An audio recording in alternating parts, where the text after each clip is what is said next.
दोस्तों समझ में नहीं आ रहा कि देश में चल क्या रहा है। कुछ लोग सनातन धर्म को खत्म करने की बात कर रहे हैं, कुछ लोग देश का नाम इंडिया से भारत करने की बात पर हाथ की नस काटने की धमकी दे रहे हैं, और अब तो कुछ लोगों को देश के फोक डांस से ही प्रॉब्लम हो गई। जी हां, आप डांस की इन तस्वीरों को देखिए और खुद बताइए कि इसमें ऑफेंड होने लायक क्या है।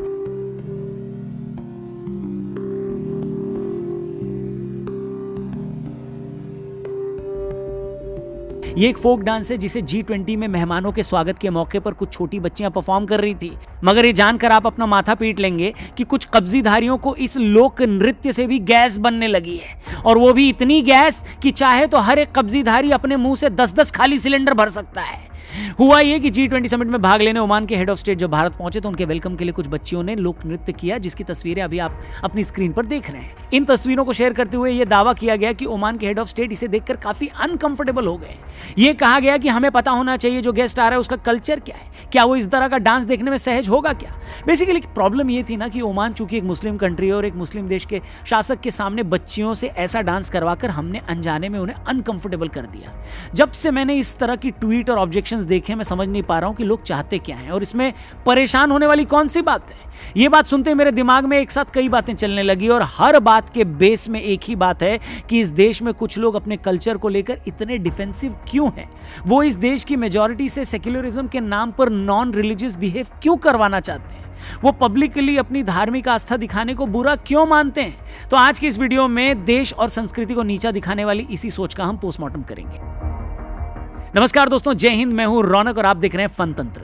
दोस्तों, भारत आने पर ब्रिटेन के प्रधानमंत्री ऋषि सुनक से जब उनकी इंडियन रूट्स के बारे में पूछा गया तो उन्होंने बड़ी बेबाकी से कहा कि उन्हें अपने हिंदू होने पर गर्व है, उन्हें अपनी हिंदुस्तानी रूट्स पर भी गर्व है। इसी वजह से उन्होंने जीवन में काफी कुछ सीखा है। फिर उन्होंने राखी की बात की, हाल ही में बीते जन्माष्टमी पर्व का जिक्र किया और यह भी कहा कि वो भारत आए हैं तो उनकी कोशिश रहेगी कि वो किसी मंदिर भी जरूर जाएं।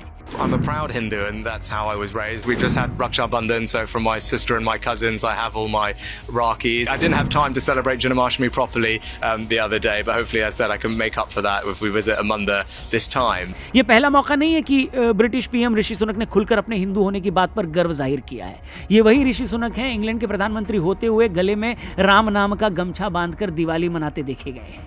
ये वही ऋषि सुनक हैं जो गाय के साथ खेलते देखे गए हैं। और जब हम ये सब देखते सुनते हैं तो हमें गर्व भी होता है और थोड़ी शर्म भी आती है। गर्व इस बात का कि दुनिया के सबसे ताकतवर देशों में से एक ब्रिटेन का प्रधानमंत्री बिना किसी बात की परवाह किए अपने हिंदू होने पर गर्व कर सकता है। ब्रिटेन जैसे क्रिश्चियन बहुल देश में बिना किसी हेजिटेशन के अपने हिंदू त्योहार मना सकता है, कभी अपनी धार्मिक पहचान छिपाने या कम करने की कोशिश नहीं करता। और दूसरी तरफ हम हैं और हमारे कुछ लोग हैं जो चाहते हैं कि सेक्युलरिज्म के नाम पर इस देश की सरकारें अपनी कल्चरल आइडेंटिटी न दिखाएं। तो क्या हुआ जो इस देश में हजारों सालों से सनातन धर्म है? तो क्या हुआ जो इस देश की 80% जनता इस धर्म को मानने वाली है? इन लोगों के हिसाब से सेक्युलर होने का मतलब है कि हेड ऑफ स्टेट ये भूल जाए कि वो खुद क्या है। इसलिए उन्हें बहुत बुरा लगता है कि अगर देश का प्रधानमंत्री मंदिर में जाकर पूजा करता है। उन्हें बुरा लगता है अगर किसी राज्य का मुख्यमंत्री भगवा पहनता है। अरे भैया, स्टेट के सेक्युलर होने का मतलब है कि सरकार और राज्य इस बात को लेकर कमिटेड हैं कि हर आदमी को अपना धर्म मानने की इजाजत है। मगर इसका मतलब यह कहां से निकाल लिया गया कि खुद उस देश का पीएम या उसके किसी राज्य का सीएम पब्लिकली अपनी कोई पूजा पाठ नहीं कर सकता? अब आप भी कहेंगे कि ठीक है रौनक भाई, ये बात हम भी समझते हैं, मगर इसका शुरू की बात से क्या कनेक्शन है जब आपने फोक डांस की बात की थी? सो इससे पहले कि मैं उस कनेक्शन पर आऊं और सनातन संस्कृति को लेकर डिफेंसिव रहने वाली उस सोच का पोस्टमार्टम करूं, पहले मैं आपको अपनी ओपिनियन के बारे में बता देना चाहता हूं और अपनी ओपिनियन से पैसे कैसे कमाते हैं वो भी बता देना चाहता हूं। डिस्क्रिप्शन में लिंक दिया है, उस पर क्लिक करके प्रोबो ऐप डाउनलोड करिए। एक ऐसा प्लेटफॉर्म है जहां पर सिर्फ आप अपनी ओपिनियन हाँ या ना में देकर खूब सारा प्रॉफिट पा सकते हैं। अलग अलग टॉपिक्स हैं, बस आपको येस या नो में ओपिनियन देना है। क्रिकेट भी एक इंपॉर्टेंट टॉपिक है उस पे। अब आज इंडिया पाकिस्तान का एक बहुत इंपॉर्टेंट मैच है, उसका भी एक सवाल वहां दिया है कि क्या आज इंडिया पाकिस्तान के खिलाफ एशिया कप में जीतेगी। आप अपना जवाब हाँ या ना में रजिस्टर करिए, क्वांटिटी बढ़ाकर इन्वेस्ट करिए और अगर ओपिनियन सही हुआ तो पैसा भी ज्यादा मिलेगा, और अगर पैसा मिला तो बड़े आसानी से उसको विड्रॉ भी कर सकते हो यूपीआई, पेटीएम या फिर गूगल पे से। तो इसलिए जल्दी से प्रोबो ऐप को डाउनलोड करो। और हर इंसान के पास अपनी ओपिनियन होती है, तो आप भी प्रोबो पे अपनी ओपिनियन देकर खूब सारा प्रॉफिट पा सकते हो। डिस्क्रिप्शन में लिंक है। वीडियो में आगे बढ़ते हैं। तो मैं बात कर रहा था कैसे ऋषि सुनक हमेशा बेबाकी से अपनी हिंदू पहचान के बारे में बोलते हैं और उस पर गर्व भी करते हैं, मगर हमारे यहां कोई सीनियर नेता ऐसा बोल दे तो हम फौरन उसे सांप्रदायिक घोषित कर देते हैं। अब आते हैं उस बात पर कि इसका फोक डांस वाली घटना से क्या कनेक्शन है। तो भाई दोनों ही बातों में कनेक्शन ये है कि इस देश में सेक्युलरिज्म के नाम पर ऐसी सोच थोपी गई है जो कहती है कि मेजॉरिटी लोग अपने धर्म और अपनी संस्कृति को लेकर इतना न बोलें कि माइनॉरिटी इनसिक्योर हो जाए। आप धर्म की बात बार बार करोगे तो माइनॉरिटी को एग्रेसर लगोगे। ऋषि सुनक की तरह आप बार बार मत बताओ कि मैं हिंदू हूं और मुझे हिंदू होने पर गर्व है। किसी दूसरे मजहब का हेड ऑफ स्टेट आए तो यह ध्यान रखो कि कहीं आपका कल्चरल डांस देखकर वो ऑफेंड तो नहीं हो जाएगा। और सच कहूं तो इसी सोच से मुझे चिढ़ है। अपने धर्म को लेकर इस डिफेंसिव अप्रोच पर मुझे खुंदक आती है। क्यों ना दिखाएं हम अपना डांस, अपना कल्चर। आखिर इस तरह के इवेंट करने का एक मकसद अपनी संस्कृति को शोकेस करना नहीं होता।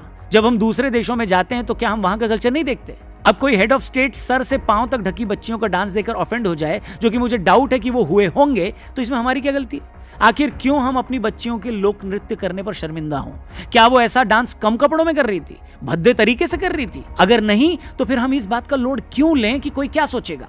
हो सकता है कि इंडिया में हम किसी 60 साल की महिला को स्कर्ट में देखकर ऑड फील करें। हो सकता है कि हमारे पीएम भी ऐसे माहौल से निकले हो जहां स्कर्ट छोड़ो, घर की महिलाएं जीन्स भी ना पहनती हो। तो इसका मतलब ये हुआ क्या कि कल को वो अमेरिका जाएं तो कोई अमेरिकी अधिकारी स्कर्ट पहनकर न आए, जिस दौरान वो अमेरिका में रहें तब तक वहां की औरतों को छोटे कपड़े पहनने की छूट न दी जाए?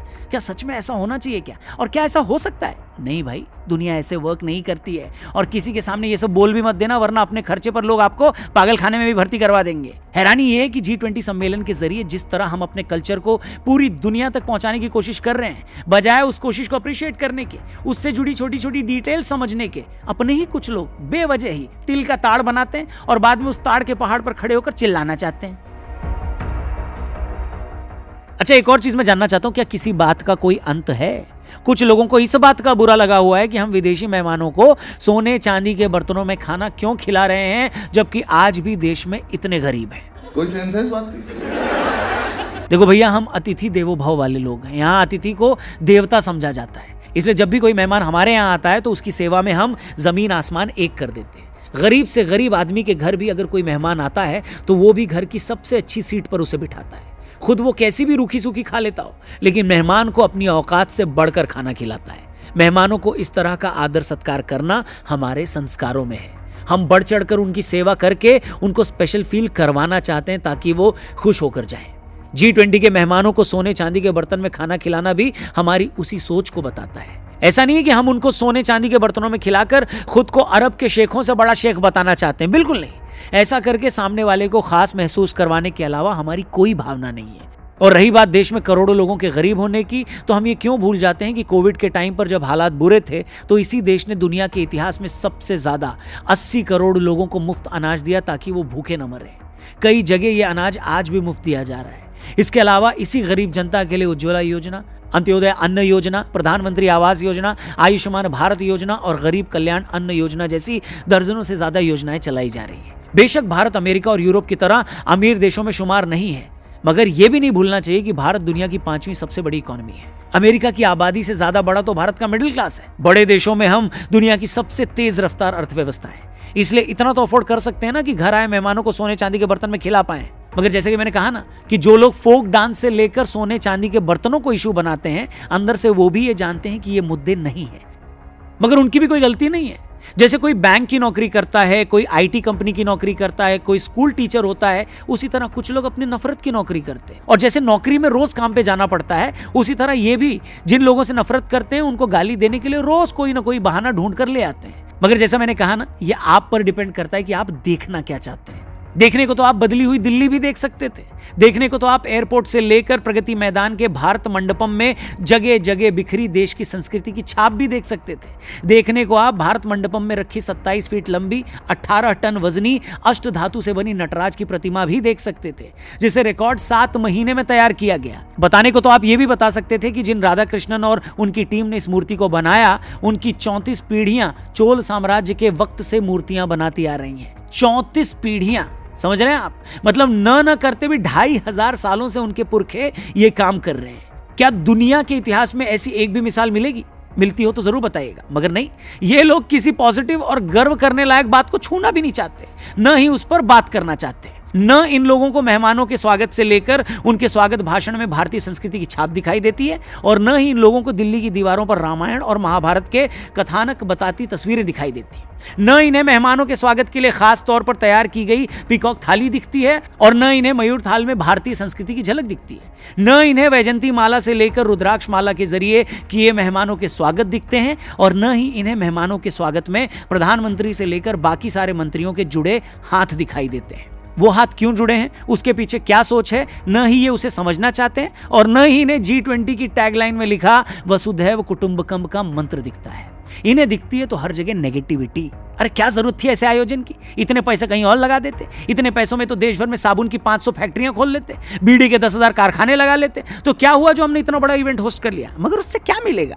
बाकी सब तो ठीक है। पहले ये बताओ, चीन का राष्ट्रपति भारत क्यों नहीं आया? क्या मोदी जी उसे होटल के बजाय धर्मशाला में रुकवा रहे थे? क्यों नहीं आया वो बताओ बताओ बताओ बताओ, जल्दी बताओ। मतलब एक हाथ में टॉर्च और दूसरे में दूरबीन लेकर व्यवस्था में जितने कंकड़ ढूंढे जा सकते हैं ये लोग ढूंढेंगे। कभी कभी तो दाल को ही कंकड़ समझकर ये कंकड़ कंकड़ बोलकर चिल्लाने लगेंगे। न सिर्फ खुद चिल्लाएंगे बल्कि चिल्ला कर पूरी दुनिया को भी ये बताएंगे कि देखो देखो भारत में कितने बुरे हाल है, भारत तो बस बर्बाद होने ही वाला है। इसलिए मुझे हैरानी नहीं हुई जब इतने बड़े मौके पर देश में होने की बजाय विपक्ष का एक बड़ा नेता इसी दौरान दुनिया को यह समझा रहा था बाहर जाकर कि कैसे भारत में आज सब कुछ बर्बाद हो रहा है। आप सरकार की बुराई करो, खुल्लम खुल्ला करो, विपक्ष होने के नाते आपका यही काम है। बीजेपी भी जब विपक्ष में थी तब यही करती थी, मगर मौका और दस्तूर भी तो समझो ना मेरे भाई। जिस बात का विरोध कर रहे हैं उस बात को परख भी तो लो।